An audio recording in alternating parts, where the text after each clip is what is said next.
September 1st? She's been missing since September 1st. Do you know the Newport News Police Department has not been participating with them. The detective unit have not been participating with the family to the best of their ability.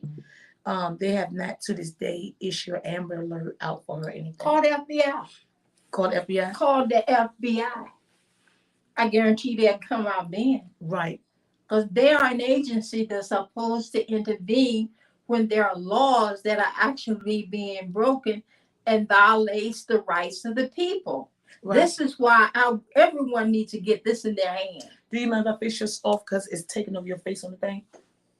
Sure, okay. Sure. Mm-hmm. So be your face.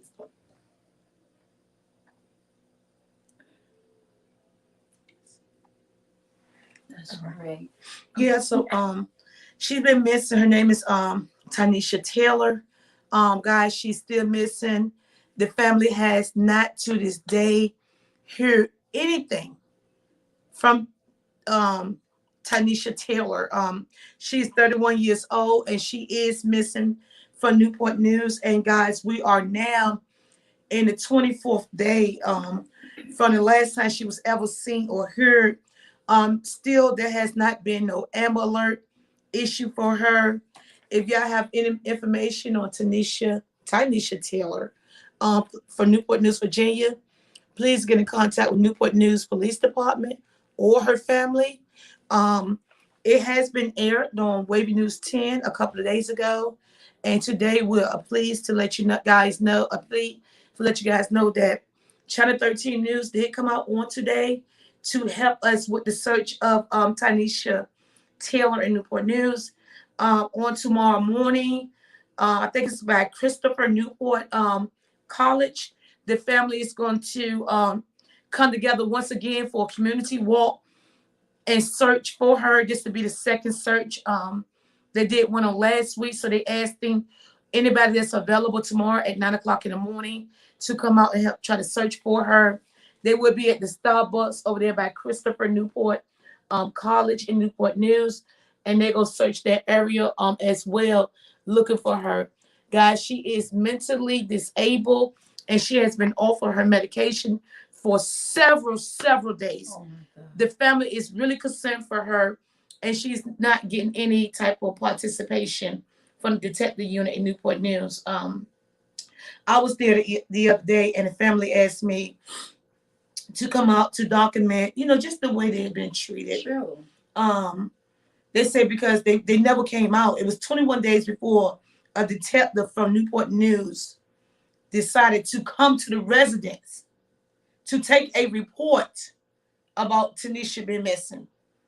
21 days, and they was on the phone and going through some things, and they was like, why haven't y'all even been to the house? Nobody to sit here and take notes and comfort the family. Let us know that y'all really looking for her. So they wanted me to be there to see. And when I came up, I had my camera on. He saw you videotaping. Yes. I said, I am. I don't want to video record. I said, that's fine, but you're outside. He said, well, we're done, and left. The other detective continued to speak with the mother. He went over there, tapped the other detective on the shoulder, say, cut the interview, let's go.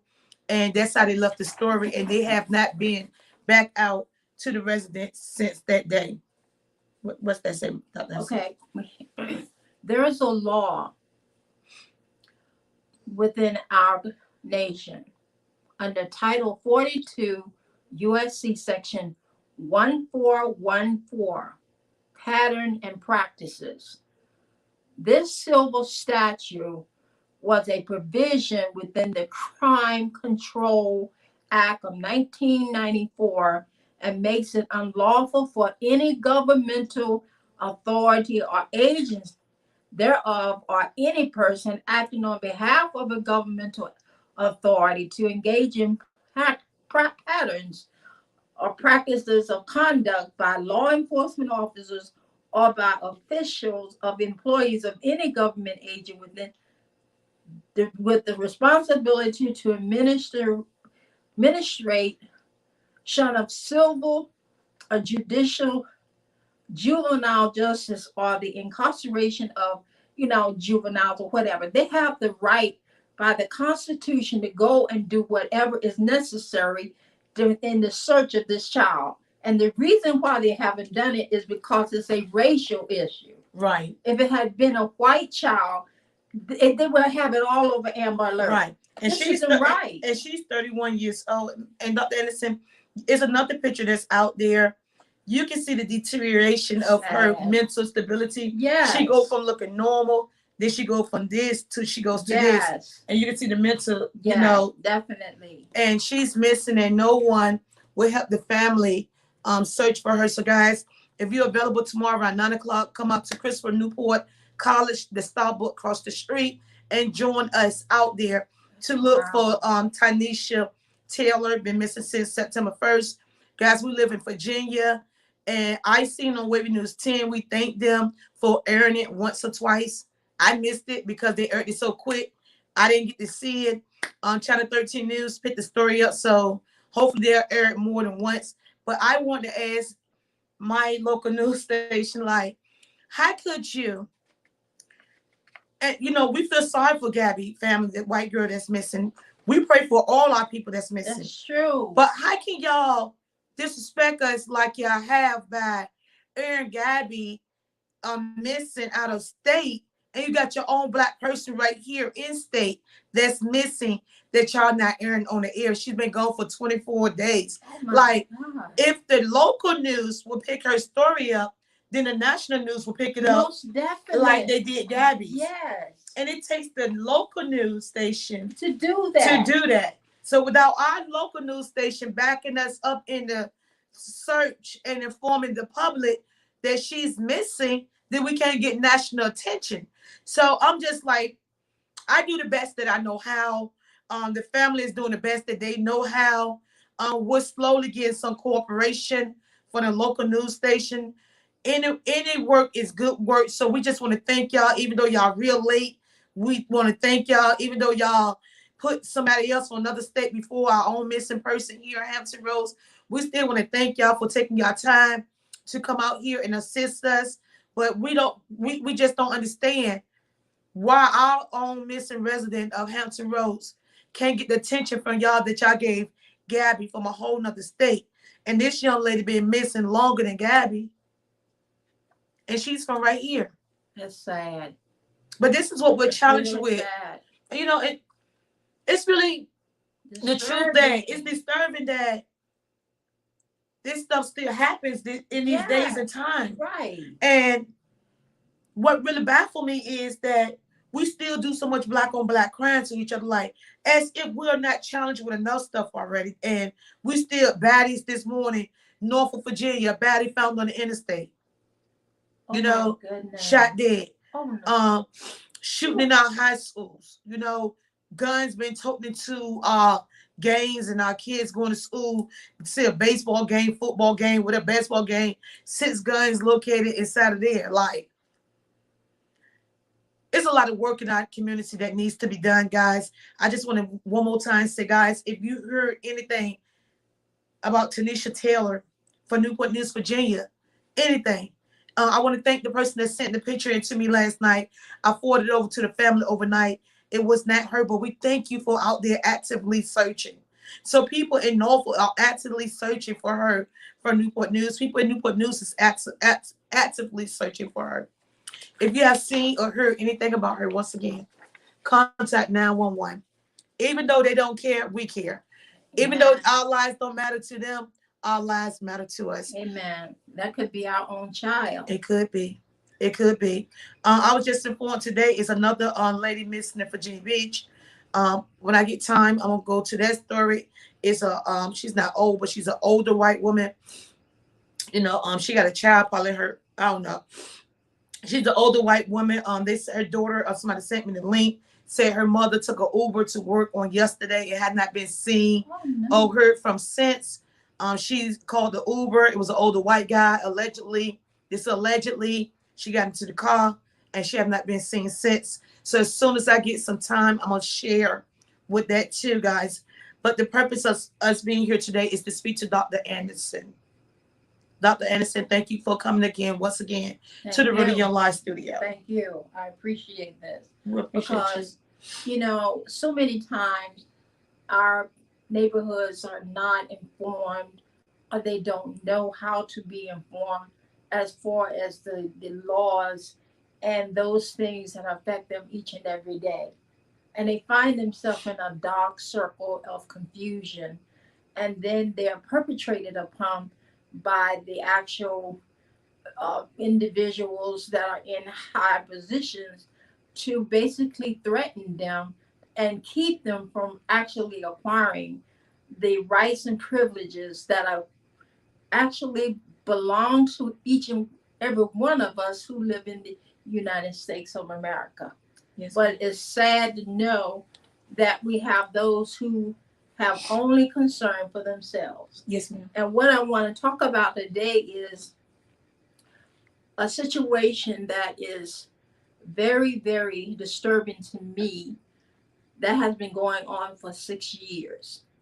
And I can readily say that it affects a lot of other people that we see out here on the streets homeless. A lot of them are not out there because of what they have done to themselves. A lot of them are actually out there because of their landlord and the way they have been denied their rights in fair housing. And my situation center around this, and I hope and pray that what I have to share today will help others to exercise your rights and research. We have the internet, we have social media. We can reach out to one another and actually ask questions. What should I do in a particular circumstances that's going to affect not only me but my family? Yes, ma'am. How do I acquire the necessary means of alleviating this problem? Because we in this nation should be reaching out to one another because we're not in this world alone. No, ma'am. And we need to start helping and reaching out, and then it would be like a actual union coming together to make our actual communities and our homes a better place to live. And today I want to share with you, as I stipulated before, I've lived in Chesapeake now for over 18 years. And I am a community outreach person. I help not only the disabled American veterans, which are going through a severe crisis, I also reach out in the community. And I hope today that what I have to share, which is actually happening to me, hopefully someone would utilize some of the things that I'm going to share to help them in their problem. And I will leave my phone number at the end. If you have some similarities of this issue, maybe we can come together and join a forum to address these issues. And what I have to talk about is fair housing. I can go back as far as 2015. I live in, as I stipulated, Chesapeake, and it's in a manufactured home village, one of the best that I know in the state of Virginia, especially in Chesapeake, Virginia. Each one of us who are there, we own our homes, but we rent the land from the actual owners, and the management and the property manager are there to assist us appropriately in regards to our lease agreement. But for some reason, because I filed 2 fair housing discrimination complaints in Virginia and Richmond, because the management nor the property manager would answer to any of my concerns as having my home severely vandalized and my car now so damaged, where the neighbor next door to me, who's causing all of the problems, have placed dirt in my engine Wow. and my oil chamber. Wow. So when I brought it to the repair shop, they investigated it, find out what was the problem. And that's what they found out. And she told me, and now the car is totaled. Wow. And I'm left without transportation to continue my work. Wow. I'm now utilizing a rental car per my insurance until they finalize everything and then render the amount of what the car value would be today, which is not much. Right. Right. And I didn't care if it was a 1900, as long as it get me where I was going. Right. It was my car. It was your Okay, property. it was my actual property. This individual next door to me, no matter how many times I would fix up my home, because we have the obligation, we have to keep our property actually taken care of. Even the land that we pay for each month, we're to have it trimmed and looking appropriately. And also, they have trees on a lot of the actual lots. And I have two large trees, and I asked them kindly, would you please trim your trees, because it's causing me and my home some damage. And I just put new windows in, and I'm seeing that the limbs are coming so close that they may damage it. Right. And they kept telling me no. I said, okay, then I will put my rent in escrow in the courts. And then we'll go before a judge to find out why, by your lease agreement, that you are responsible for this lot that I pay for each month. That's when they took the initiative to trim the trees. But with that, they felt that I was a threat. So as I actually presented to them the damages that the next door neighbors were actually rendering to my home and my vehicle, they ignored me. Basically, it let me know that they were influencing the neighbors to do what they were doing. So I went on and acquired. When you said they was influencing the The neighbors. management, Okay. through by way of their legal representative, an attorney. Okay. So what I did was file a fair housing complaint in 2017.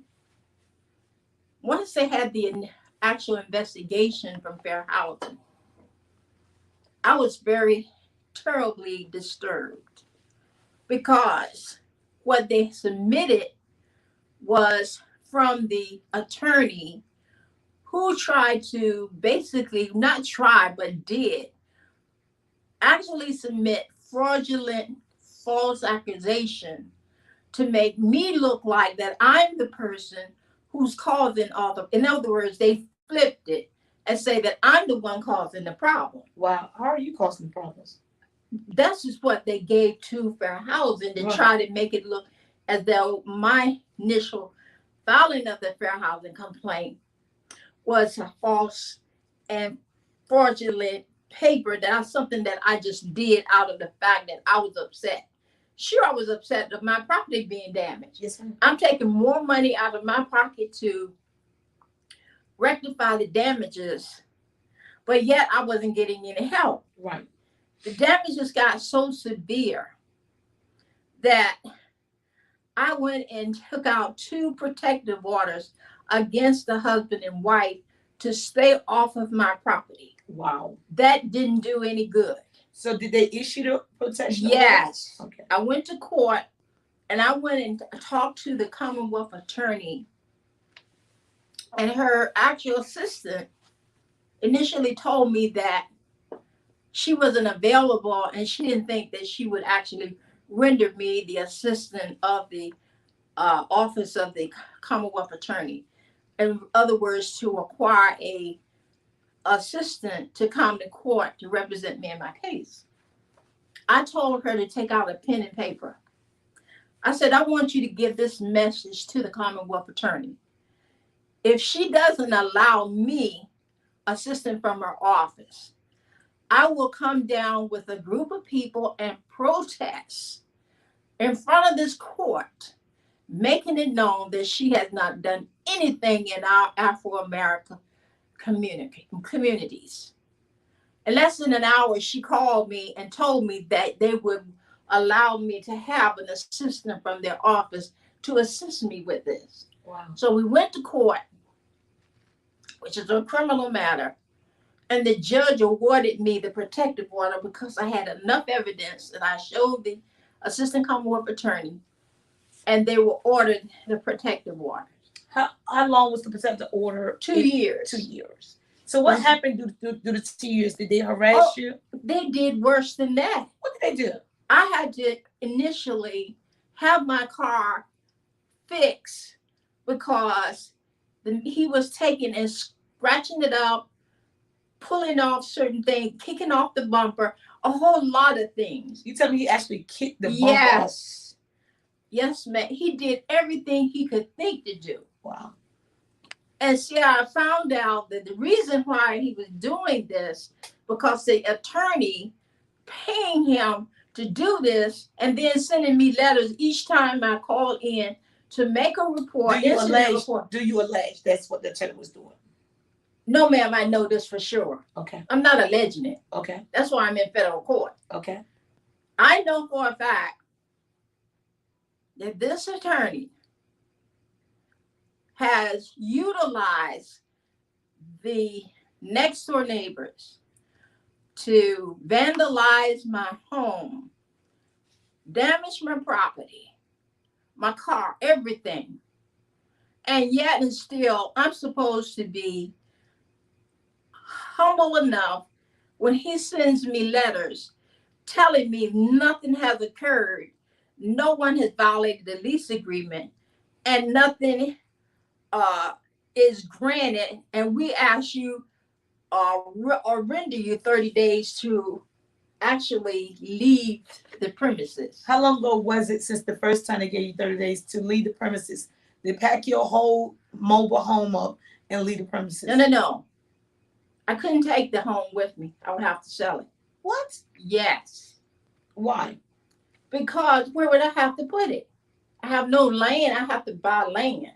So that's putting an extra burden on me when now I've utilized all my money, keeping up my property for the past 6 years. Right. Keeping up my car running until now that it's actually totaled. Wow. In other words, the things got worse because I wouldn't move in 30 days. When was you first issued the first 30 days to vacate? That was I filed another one, a second fair housing discrimination complaint in 2018. And once the investigation was over, and I've received the actual results of it from the first and second, and I requested the fair housing to allow me to respond to the board decision for no reasonable cause, meaning right. that they have no reasonable cause to carry it any further. Right. But they lied because when I sent a letter to them and requested that I be given the opportunity to respond to their no reasonable cause, and I was denied that. Wow. So they left it open for the law firm to do whatever they please. And it's so sad how agencies will quickly take the actual information from the law firm, because they're a law firm, they know the law. Right. Not understanding that they can be crooked also. Right. And they rendered some information as I read the results, stipulating that the property manager contacted the Chesapeake Police Department and had them come on site for her to ask him to read an incident report that I submitted due to further damages. When she said he read it, which was stipulated in the final result, that he told her that I appeared as one who had dementia and I needed psychological help. Oh my God. Dr. Anderson. I'm serious. Dr. Anderson. I was shocked. What was your response? I was shocked. Then had another police officer to tell them that I didn't know how to act in public. Oh, girl, I'm serious.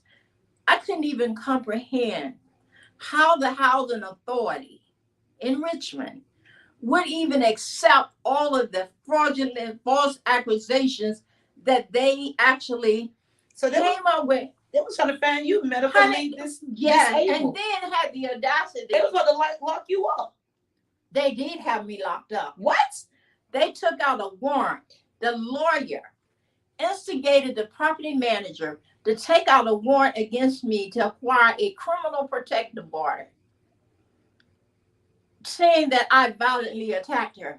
Wow. In other words, I'm labeled as out of control. Wow. I'm lying on these neighbors next door. I'm a person that's totally needing to be taken and put in a place. But I'm like, they want to get you in a mental institution. Honey. As smart as you are. I'm like, okay. I have to pray about it. Right. Because I was angry. Yes, ma'am. I was so angry that I wanted to do something that I know normally I wouldn't do. Right. Right. But I sat there and prayed hard and said, Father, you have to give me some relief from this because this is totally wrong. So the first thing came to me was to call a meeting with the city. Okay. And the assistant city manager and his department, they have a very cordial open door policy for me because no matter what, because they know I work in the community and they know I work with the veterans and alleviate problems where people bring to me, and I'll try to guide them in the right direction. So when I had the meeting with the city, mm-hmm. the assistant city manager in Chesapeake, very loving person, he had this chief of police there. Mm-hmm. So the chief of police told me, quote, Dr. Anderson, you know, if you call my office, is anything you need, you know you can acquire it. I said, really? No, the only time I call your boss, that's when you act. Right. Oh, so you told me straight up. Right in the meeting, because I had all of the actual individuals there to witness it were all my veterans. Right. Right. So one of them said, would you put that in writing?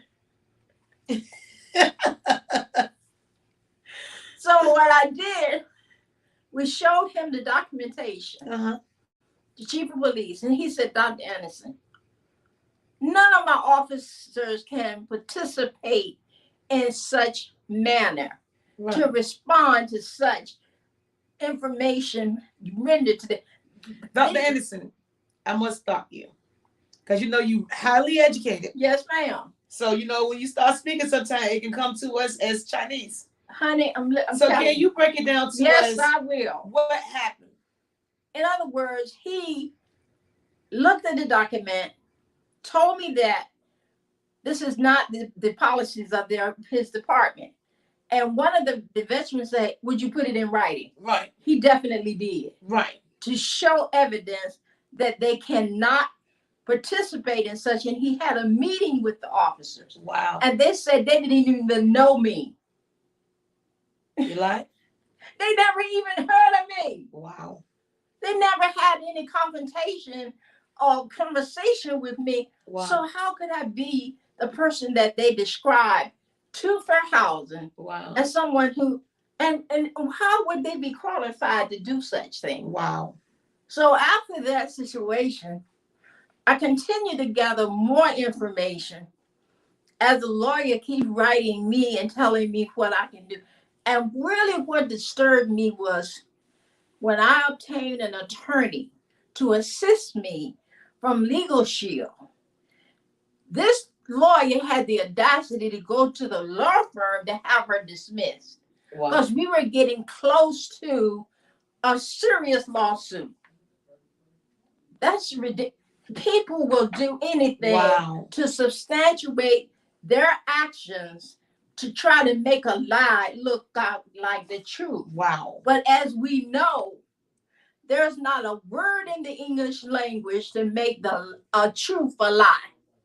Wow. So I had to go a little bit further. And what I did was filed a complaint with the United States Eastern District Federal Court located in Norfolk, Virginia on April 27, 2021.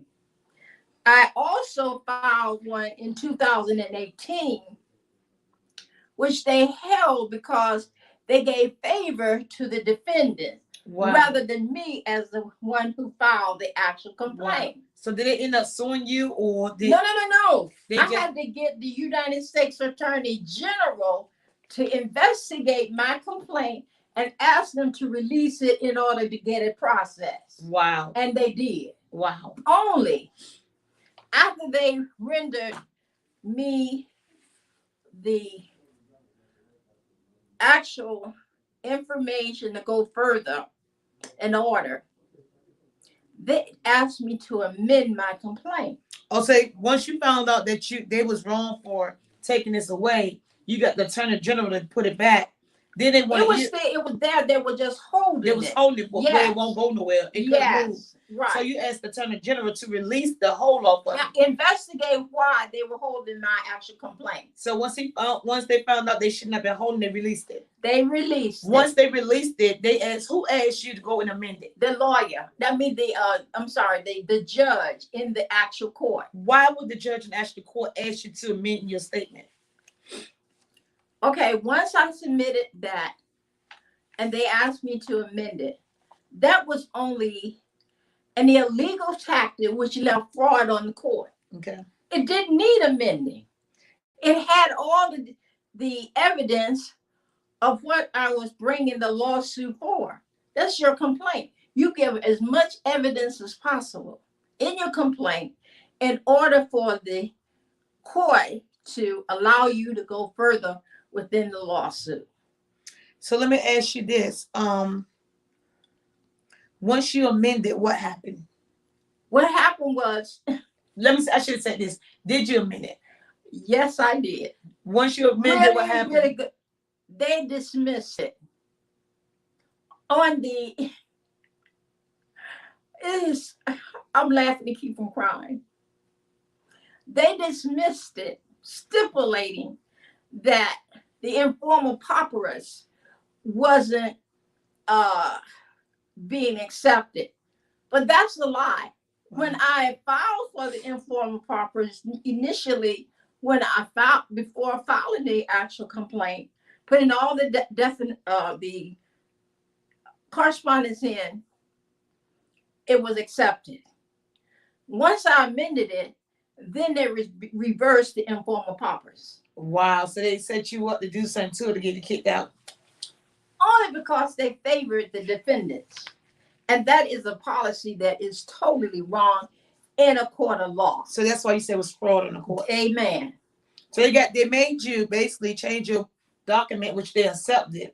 Then when they got you to change your document, then they say dismiss. In other words, when I amended it, I put more to extend the complaint to give them evidence that the actual complaint wasn't frivolous. Yes, ma'am. And then after amending it, they went on and dismissed it and came up with a lie about the informal papyrus. Once you have to have that informal papyrus, that qualifies you as an individual who probably have a limited income, that you can't afford a lawyer, right, or you can actually be in as a pro se litigant. You know the law enough, you studied it, you can go to the law library and do everything necessary to address your actual complaint. So what happened after they dismissed it? I was very, very disturbed. Yes, ma'am. And I said that I have to do this again. But other things got in the way because of other concerns I had with people that I assist. It almost was overwhelming, but I can say today that I alleviated all of those issues.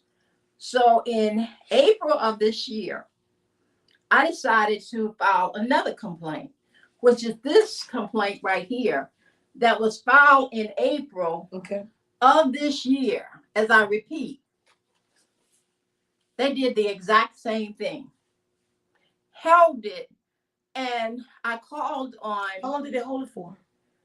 5 months. Wow. From April up until now, which would be 5 months. Wow. Going into the 6th month. Wow. So what happened was I called the court on last Friday, and the person that was assigned to my case, the clerk, she wasn't available.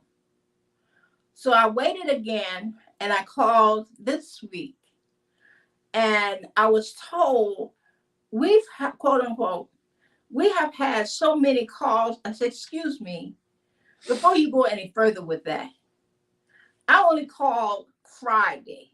And all of these months, I've called once on Friday, 3 times yesterday, and once today to speak to you as the supervisor, to find out why was my complaint held so long and what was going to be done about it. Yes, ma'am. So she kindly said, well, what I can do is from now on, if you have any concern, put it in writing. I said, I put my complaint in writing and still haven't heard from it. You're saying to put everything else in writing without me be hearing anything or response from what I submit to the court? Right. Well, we'll get back with you, Dr. Anderson, and I'll let you know. I'll call you personally. So she called me yesterday and said, oh, I have some good, quote unquote, good news for you, Dr. Anderson. Your actual order would be in the mail on Friday. So today at 3:30, I should receive the order in the mail, because this complaint that I have filed, it is so serious that someone could go to jail behind this. Wow. And I'm going to show you why. I'll read it from you. And whatever you can do, please go to your internet and pull up Federal Bureau of Investigation, Federal Civil Rights statutes rather. Within this 4 or 5 sheets that I pulled up, I found that one, which is the Fair Housing Act, 42 USC, section 3617, where it is against the law to coerce, intimidate, humiliate, threaten, or retaliate against anyone who's filing a fair housing complaint. All of that they done. Wow. Not only that, on this, that's why it's so important for you to know your rights. Execute them, study them, whatever it may be. Take a simple word, go on the internet and research it, or go to your law library and ask someone to guide you through the process of understanding the law. So I'm going to share with you what the FBI says on Title 42 USC Section 3631, criminal interference with rights to fair housing.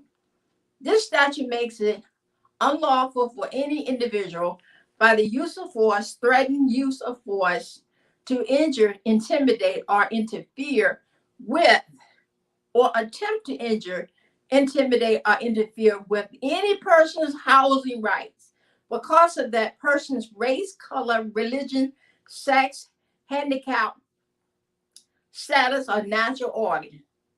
Among those housing rights enumerated in the statute, and there are a few, but I'm going to talk about how it just means. The occupation of my dwelling is totally against the law. And this is what happens to the individuals or individuals who violate this actual statute.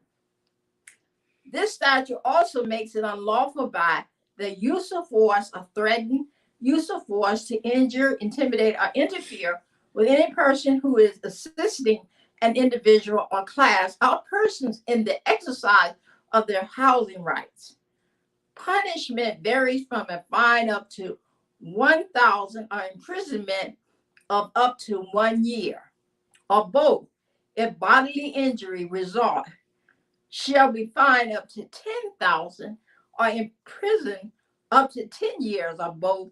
And if death results, shall be subject to imprisonment for any term of years or for life. Wow. Our rights are serious. We have laws in our state that have been so violated. But Dr. Anderson, how can we trust the law when you have all this documentation and you've been fighting the law for so many years and they just keep throwing your lawsuits out? Like, this is very discouraging to, like, I'm going to tell you why. Okay, I'm in the federal court. I have with my defendant the law firm and the attorney that interfered with my fair housing complaint. I'm going to do everything I can to broadcast it outside. I even did a protest outside of the court about this. Wow. Because it not only affects me, it affects the community. Right. So it's time for us to take a stance and don't give up. Don't get discouraged. Because they did this, I was not going to allow this to continue, because I've also written the United States Department of Justice rather, and the Attorney General again to let them know that I am being definitely discriminated against because of my being an Afro-American female handicapped senior citizen. Yes, ma'am. And each one of those, if they are violated, I'm going to do everything in my power to make it known, and I'm going to fight. Wow. Regardless of how long it takes.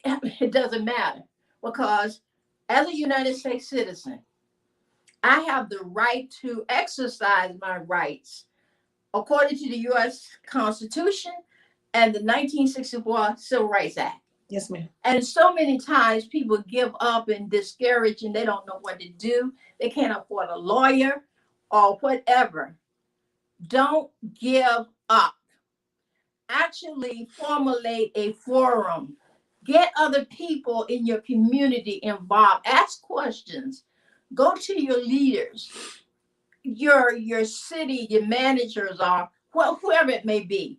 Write letters. Do not give up, because I'm going to win this. Yes, ma'am. I'm not giving up nor giving out. Yes, ma'am. Because I'm not going to allow them to take what belongs to me and to discard it and make me fearful of whatever they bring towards me.